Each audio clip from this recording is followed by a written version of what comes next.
Well, hello there and welcome once again to the Mayor's Magazine. I'm Mick Cornett, the Mayor of Oklahoma City, and this is our telecast for October 2014.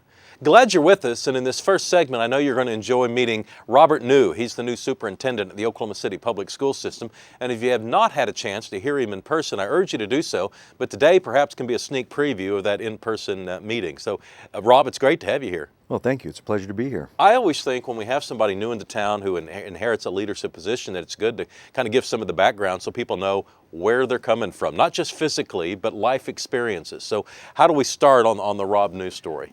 Ooh, that's a hard question. Really, I grew up outside Detroit, and so I've been a career educator with 4 years in the private sector. Was this like a suburban growing up? And about 30 minutes west of Detroit in a town called Plymouth. Okay. And then actually coached in downtown Detroit for a while, basketball. So were you an athlete growing up? I tried to be. Basketball or Basketball other sports too? and track, a little bit of football. Mm-hmm. And you got the call to coach. What was that experience like? You know, I knew in the sixth grade that I wanted to be a basketball coach. I think it was some influences that I had from my teachers and coaches at the time.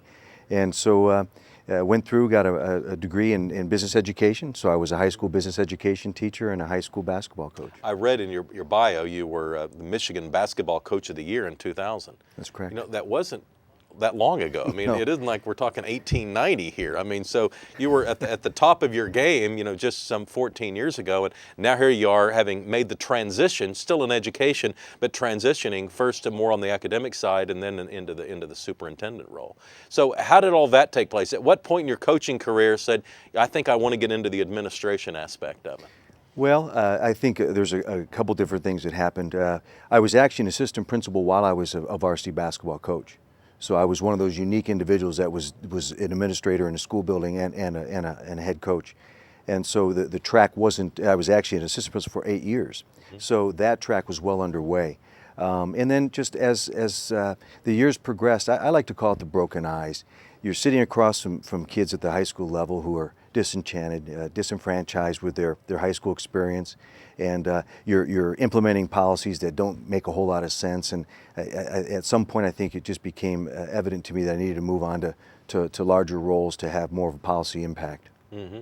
I've heard you say about the importance of people, that you can have rules and you can have buildings, and we have all of that in Oklahoma City. We have rules and pretty nice buildings, but it still comes down to the people inside, on the kids' side and the parent side and the principal side. So kind of give some of your philosophies on what's important. Well, I tell you, Mayor, as I've toured the buildings at all levels throughout the school district here in Oklahoma City, I see beautiful kids, polite, kind, courteous. They're engaged in their learning. I've met passionate educators, principals, teachers who really care about their kids. I see these beautiful schools that the community has invested in, and I see that we're not performing, and it's just it's disheartening. But at the same time, coming in, my goal is to provide the services and supports, in particular to our principals, so they can become more of instructional leaders instead of bureaucrats. They need to be instructional leaders, shouldering up with the teachers, giving them the support that they need so they can meet the needs of our students. And it's really about developing those relationships with the kids and bringing them along as partners in the process. You were in this administrative career in Michigan where you had grown up, and you got an opportunity in the state of Washington. That had to be, you know, quite a cultural shift and a physical change as well. What went into that selection of moving west? Well, at the time, this was about 2010, and having gone through the recession in Michigan well ahead of the rest of the country, Detroit and the Detroit area had become pretty angry and pretty beat up economically.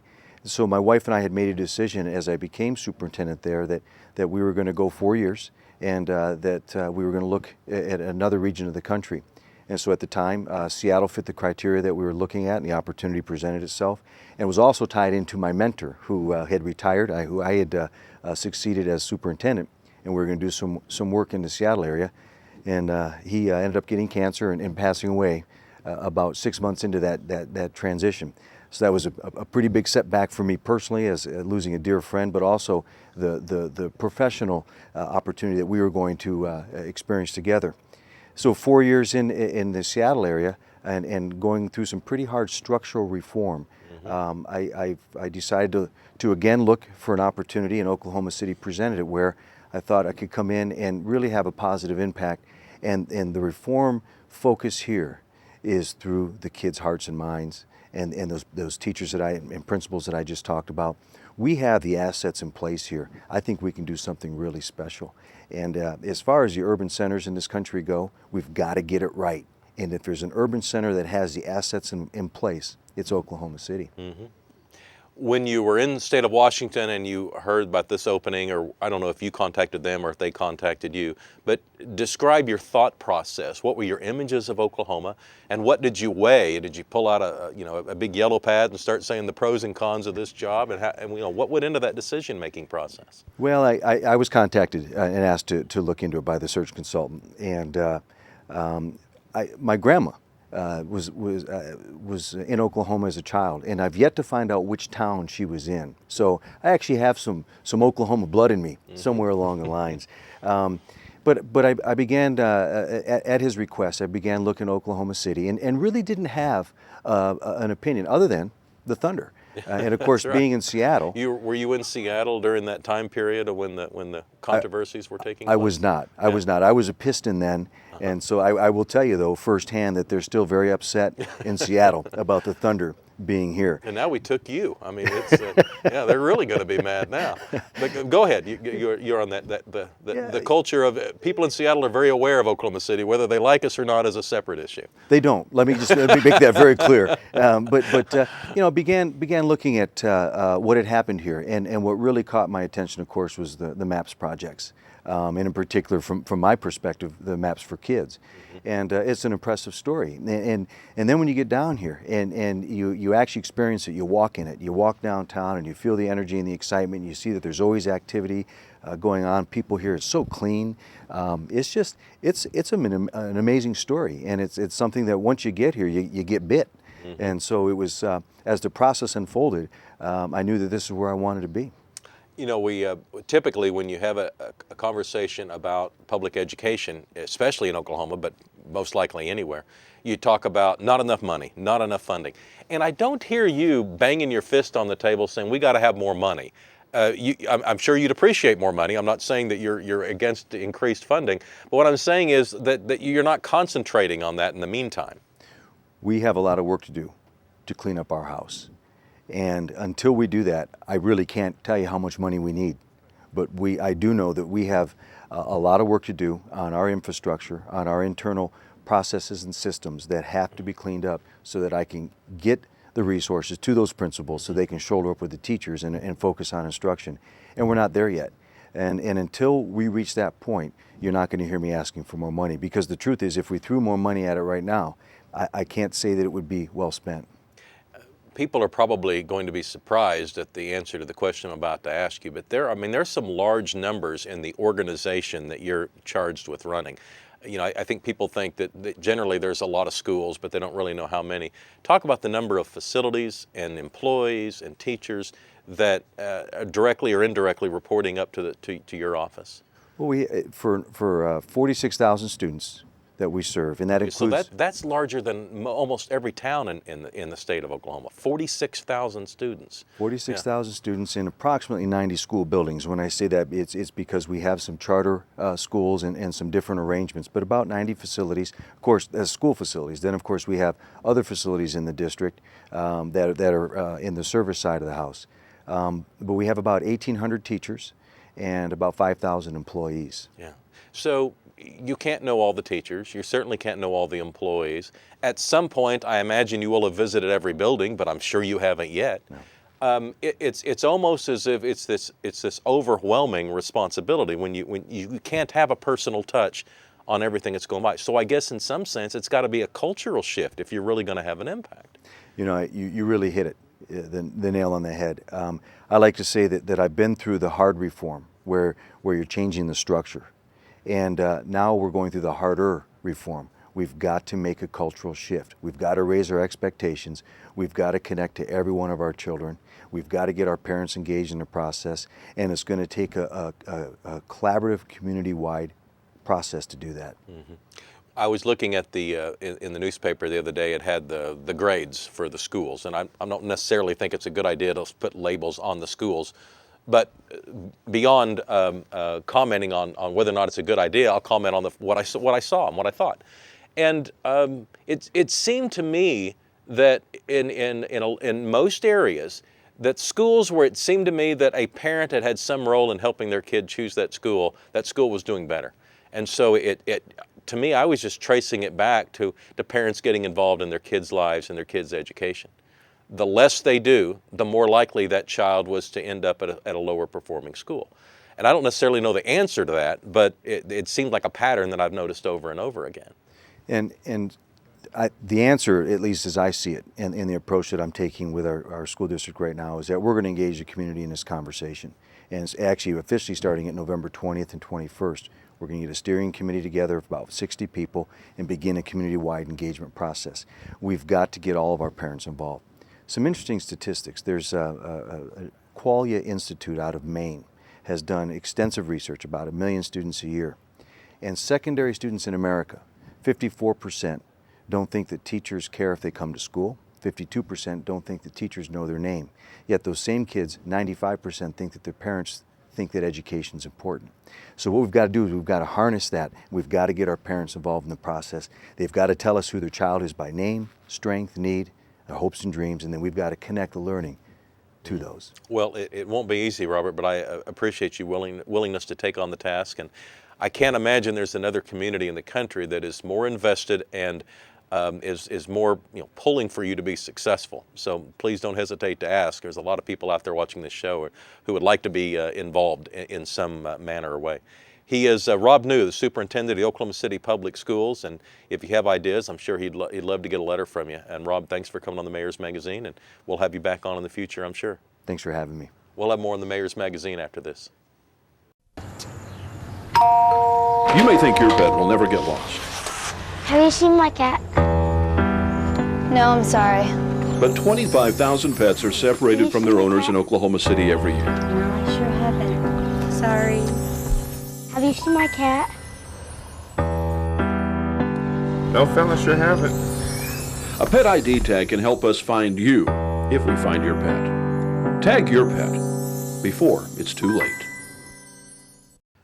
Welcome back to the Mayor's Magazine. In this segment, I'm going to introduce you to Doug Kupper. He's the relatively new Parks Director here in Oklahoma City. Doug, welcome to the Mayor's Magazine. Thank you for having me on your show. In the last segment, Rob New, who's also fairly new to town, gave us a little bit of his background. So let's hear the Doug Kupper story. Where'd you come from, Doug? I grew up in Toledo, Ohio, not too far from where the superintendent came from. Automotive industry, big town. Was known as the glass capital of the world at one time. Every piece of glass in every car in America came out of my hometown. So manufacturing community? Yes, sir. Yes, sir. Heavy into that, it's the largest seaport on the Great Lakes, too. Is that Toledo. right? So it's an amazing situation. Ships from all over the world coming there to fill up with grain to feed the world. And that's Lake Erie? Out of Lake Erie. Wow.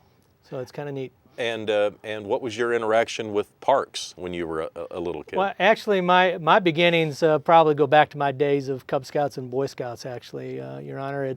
My love for the outdoors and the protection of the environment really started in my Boy Scout days and earning those merit badges and going through the camping and things along those lines.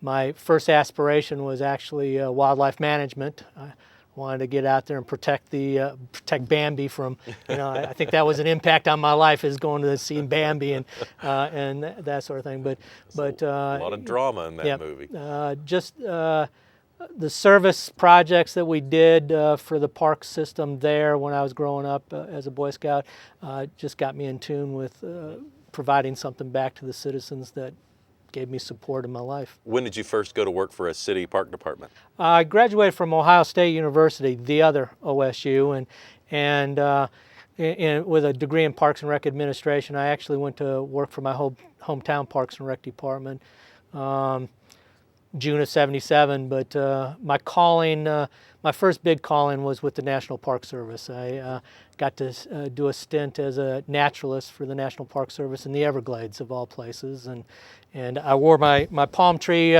tie today in honor of my roots there. If I had known I could have made a career of wrestling alligators on TV, I probably would have stuck with it. But there wasn't too much money in it at that time, and they bit hard. So. But from there, my first municipal job was in Odessa, Texas. And I think that was a great learning experience for me. I survived the oil bust of the mid-'80s as Oklahoma went through as well, and it taught me entrepreneurial things. For the longest time, counties and cities give away services and get nothing in return, which is really important. Did you see what's kind of traditional when budgets really get squeezed?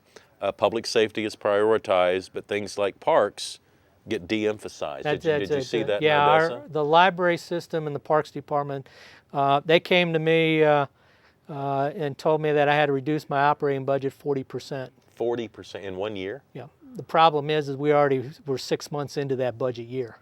So I virtually had nothing left to finish the year out. So I had to go out and seek partnerships and work with groups and leagues and that sort of thing that were using our facilities and try to work with them to take over those facilities and maintain them for their own sake, basically, for having baseball fields, corporate sponsorships, developers, and things along those lines. I actually was able to convince a landowner to give over 200 acres of his ranch land, his oil lands, to the city of Odessa for a municipal golf course. And we were still financially distraught, so he actually went out and found backers to build the municipal golf course for the citizens of Odessa. So again, it taught me quite a few things to get out in front of it and engage all pillars of the citizens to try to accomplish things that need to be done for quality of life.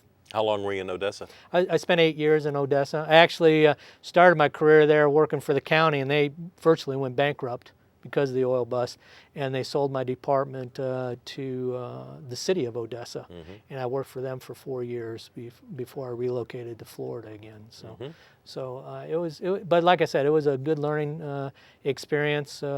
Small system, so I was chief bottle washer. I designed the park, and then I had to go out and manage the construction of the parks. And at some point, I know you got to Wichita. I just finished up 14 and a half years to our neighbors to the north, and it was fun. I had a lot of good times in Wichita. I have left behind some really great employees and a real working situation. I hope them all the best as they run through the struggles. They're still recovering from the 2008 recession up there. So, but I fell in love with Oklahoma. I have to admit, I started researching Oklahoma City probably 3.5 years ago. I was actually a finalist for the Myriad Garden Executive Director's position and came down and interviewed for that and just saw how much you all were doing down here. And I just said, man, this is a nice place. They understand quality of life. They understand getting out and knowing the citizens and responding to what the citizens. I said, if there's ever an opportunity to find something else down here in Oklahoma City, I would jump at the chance. And my good friend Wendell, our former park director, right. Wendell Wisenhunt. Yeah, he decided he wanted to retire and found out that he was getting ready to retire, and I said, well, I'm all in. I'm going to try for this job, and because I pinch myself every day. Everybody asks, how you doing, Doug? Are you having a good time? I pinch myself every day, Mayor, just to make sure I'm not dreaming. What are the strengths of Oklahoma City's Parks Department compared to the rest of the country?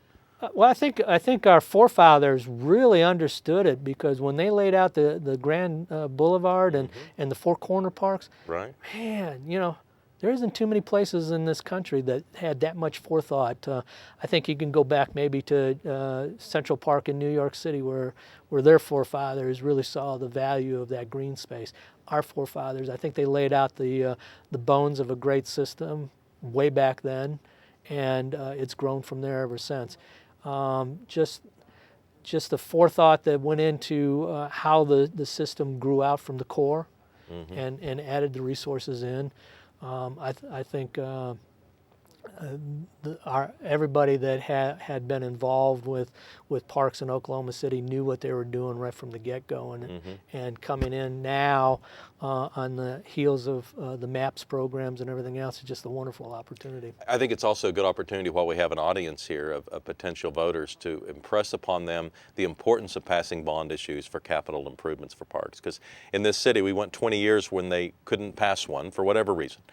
And that ended in the mid-90s. And since then, of course, we've been trying to play catch-up with some of those deferred maintenance issues. But it feels like we've caught up, and now we're on the front end of it. But you just can't let those things slip away like That's that. it. And I think one of my goals, two primary goals that I've set for myself and our staff now is to jump on the bandwagon that you've led the way, and that's the health and wellness.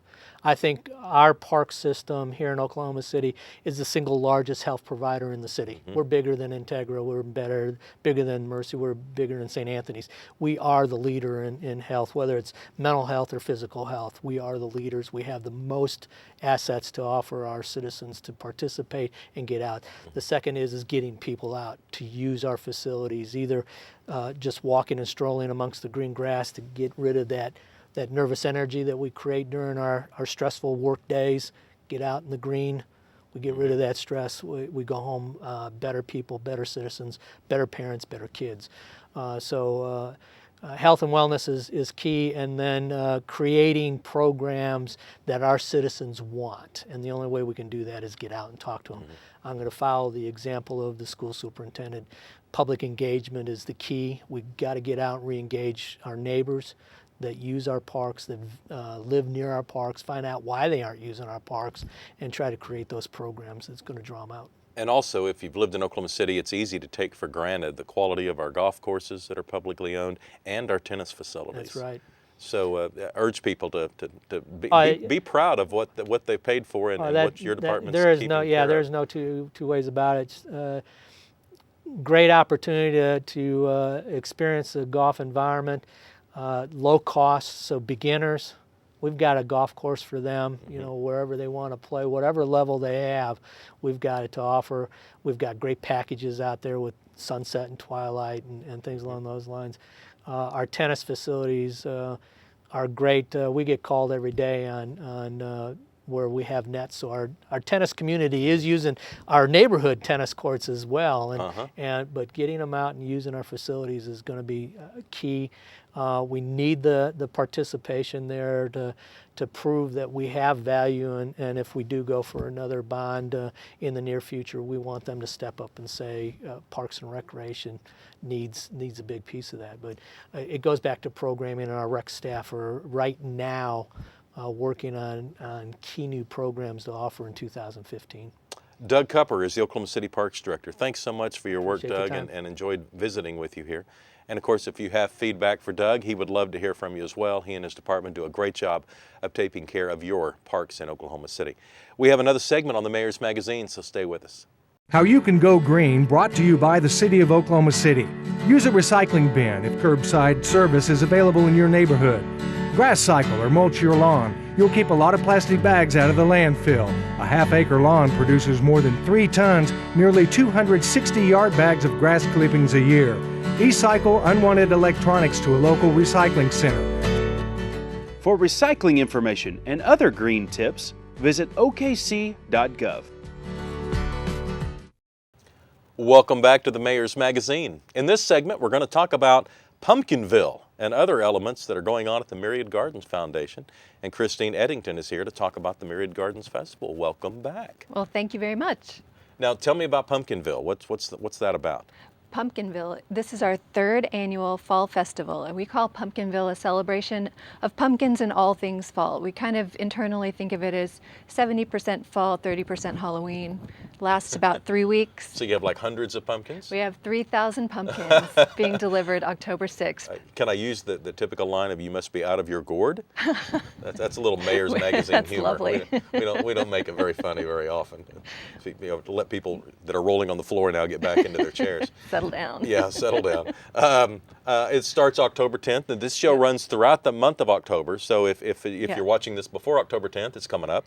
Yep. But it's going to run throughout the rest of the month, Through I the would assume, too. best, absolutely. And we've we've got to shut the children's garden down the 1st through the 10th to set up. So for people coming out to the Myriad Gardens, there will be 10 days of no children's garden, followed by Pumpkinville. 21 days of Pumpkinville. All right, so what does a kid get to do in Pumpkinville?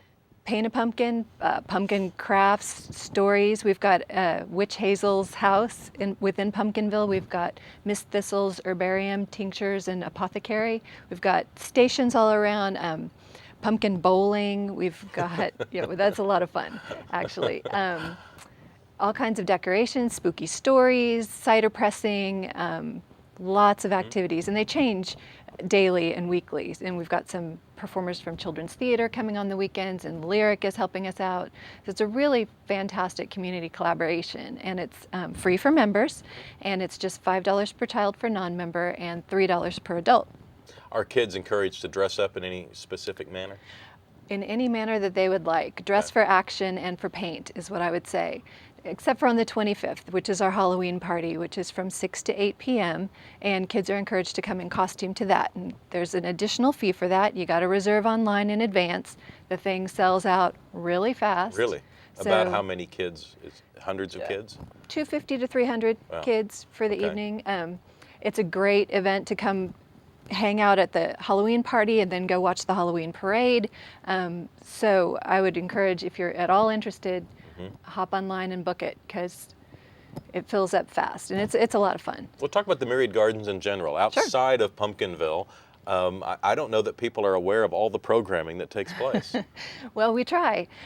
We've got everything from yoga classes on Tuesday nights, 5:45, which you can also register for online. We've got all kinds of horticultural classes. For the month of October, we've got some really fun classes for kids, kind of in conjunction with Pumpkinville. One in particular on the 25th is called the Real Life Plants of Harry Potter. So they're picking out 5 of the plants from the movies that actually exist in real life and talking to kids about them and how they appear in the movie versus how they are in reality. We've got some cooking classes for kids. We've got flower arranging and centerpiece making for adults. The month of October is hoppin', and then, November will kick off skating season. So. Oh, I forgot about that. That's right. The ice skating rink gets put up. And when does that start? November 14th. Get ready. And it ends sometime in January? Yeah, February, actually. The 1st of February. So basically all winter, or most of the winter, you'll be able to skate. Yep. Do you have any idea about how many people go through the Myriad Gardens? Boy, more than 1 million a year if you think about the Festival of the Arts, all of our programming, the Sonic Summer Movie Nights, Pumpkinville, things like AIDS Walk, Race for the Cure, things that are on our grounds that we may not necessarily produce, and then just the day-to-day visitors. If you go to the Myriad Gardens any time of day, somebody's either getting in a workout or reading a book, or their kids are there, or at the Thunder Fountain. So we estimate more than 1 million a year. One of the hurdles that I hear from really anyone who's coming downtown from maybe the distant suburbs, they have this impression there's no place to park. And it's really not the reality when it comes to the Myriad Gardens, because unless you're there 9 to 5 on a weekday, there is loads of parking around the central business district where this is located. So give us your sales pitch on where to park and the fact that shouldn't be an issue for you. It's really a non-issue, especially on Sundays, because parking is free on Sundays. But Saturdays and Sundays, the perimeter of the gardens has now got spaces all the way around it, except for on Sheridan. There's parking on Walker, there's street parking, there's garages, there's the Sheridan Walker Garage, there's the Cox Center. It's easy. It's really, truly very easy. And we've just decided to do a special two-for deal for the month of October for people who may be coming in from farther out of the metro. So if they wanted to go to the Crystal Bridge and Pumpkinville, we've got a package deal. You save a little money. It's $7 per child and $8 per adult to get you into both things. We've got a special exhibit in the Crystal Bridge in October, poisons, potions, and plants, kind of a spooky, Halloween-y themed exhibit in the Crystal Bridge. And so we're trying to make it as accessible and easy and affordable as possible, so as many people can enjoy the gardens as we can fit in the gardens. And we have restaurants. We have 2 wonderful restaurants. You've only got a few more weeks to enjoy the Ice House this season, because it'll close down and that'll become the skate rental shack. So it'll be open through October, so if you want a Nick's Burger, now's your time. Seize the moment. Yeah, I have waited in long lines for a Nick's Burger at their other locations, so Yeah. take advantage of this. Yeah. And then there's a sit-down restaurant as well. Park House is a wonderful sit-down restaurant. It's got everything from sandwiches to kind of more fancy food, brunch, cocktails, delicious, creative food. Wonderful. Okay, so lots going on in October at the Myriad Botanical Gardens. October 1st through the 10th, the kids area shut down because they're preparing for Pumpkinville. And then October 10th through the rest of the month, Pumpkinville and 3,000 pumpkins take center stage. So take Christine's advice and join in the fun. And if you want to come on the Halloween party night, the 24th? 25th. The 25th. Saturday the 25th. Saturday the 25th. Go online and make your reservations because it sells out fairly early, and there's a limit to how many they can comfortably take care of. So I understand having to limit it the amount, although we'd love to have a situation where everyone could come. I understand having to limit it somewhat. Well, I'm so proud of the park. I think it has really become one of the things in Oklahoma City that we're most proud of, and one of the things that we most want to show visitors from out of town. And so if you're one of those people with visitors, please do that. And in the meantime, let's thank Christine for coming on the Mayor's Magazine. Thank you. And we'll be back next month with another show. We'll see you then.